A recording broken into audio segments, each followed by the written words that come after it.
विज्ञान है जो वेजिटेबल किंगडम प्लांट्स मतलब वनस्पति जगत के 20 जहर मुक्त पौधों से 114 पौधों को ग्रुप से निकाल करके लिया गया है और उसी से इस पद्धति की दवा का निर्माण किया गया। माने जहर मुक्त पौधे हैं जो साग सब्जी में भी उसका इस्तेमाल किया जाता है, भोजन के रूप में, फूड सप्लीमेंट के रूप में उसका इस्तेमाल किया जाता है।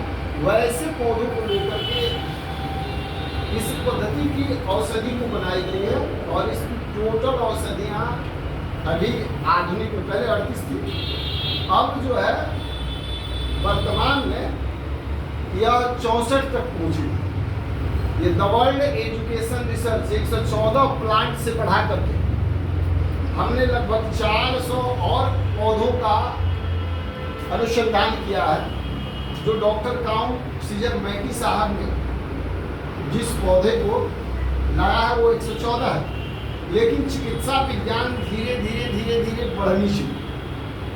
तो द वर्ल्ड एजुकेशन रिसर्च ने 400 लगभग 400 पौधे और जो वेजिटेबल किंगडम प्लांट से रिलेटेड है वैसे पौधों को जो है इसमें जोड़ने का प्रयास किया है और उस प्रयास के तहत अभी उस पर बहुत सारी रिसर्चें हो रही हैं और वो 100% सही पाए जाते हैं तो लगभग 400 प्लांट्स और उसमें लगा दिए हैं। वर्तमान में 38 औषधियाँ बनाई गई है 114 पौधों से। तो इलेक्ट्रो होम्योपैथिक अपने आप में क्या है, एक अलग ही संपूर्ण चिकित्सा विज्ञान है जो 5वें पद्धति के रूप में विकसित हो रहा है।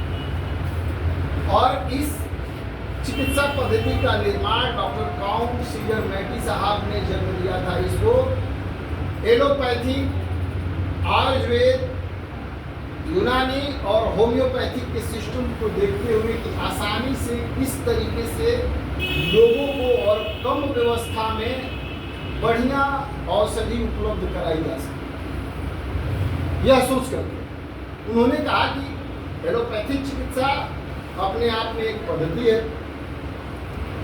आयुर्वेद एक बहुत बड़ा पद्धति है, उसमें भी व्यवस्थाएं हैं, वो संपूर्ण चिकित्सा है। लेकिन होम्योपैथिक पर जब आते हैं तो वहाँ क्या होता है, लक्षण की दवा सिंगल और सिम्टम को मिला करके दिया जाता है। इस बात से वो कभी भी संतुष्ट नहीं कि बीमारियां अनेक और दवाई एक, फिर लक्षण किस तरीके से काम करेगा।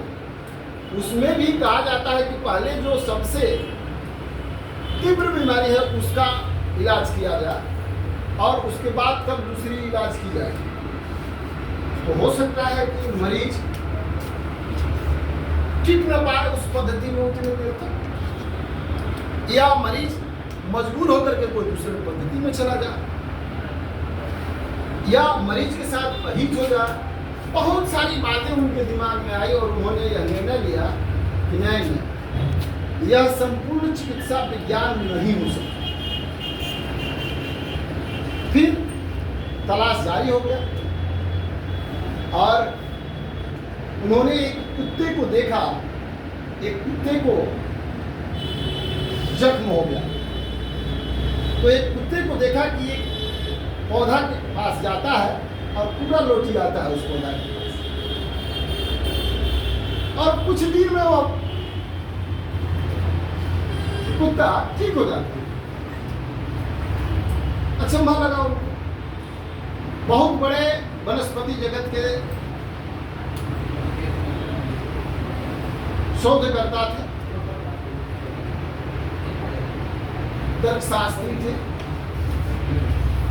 उनके पास उनके कार्यक्रम में वो जब पहुंचते हैं तो उन्हें यह पता चलता है कि ऋणात्मक और धनात्मक जो है पेड़ पौधे भी जो है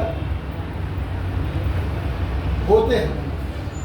कौन उसमें पाया जाता है? पेड़ पौधों में भी ऋणात्मक और धनात्मक गुण पाया जाता है। बिल्कुल, वो कन्फर्म होती है और तब उनका जो दिल दिमाग है एक अलग पैथी की तरफ ध्यान आकर्षित कराया और खुश हुए, संतुष्ट होने के बाद उन्होंने ऋणात्मक और धनात्मक, जिसको हम लोग नेगेटिव पॉजिटिव कहते हैं, मैंने वीडियो बना के डाला है, शॉर्ट में निकालना है इसलिए मैं बहुत डीपली नहीं ले जा रहा हूँ। वीडियो आप लोग देखिएगा इलेक्ट्रो होम्योपैथी पर किस दर्शन शास्त्री से प्रभावित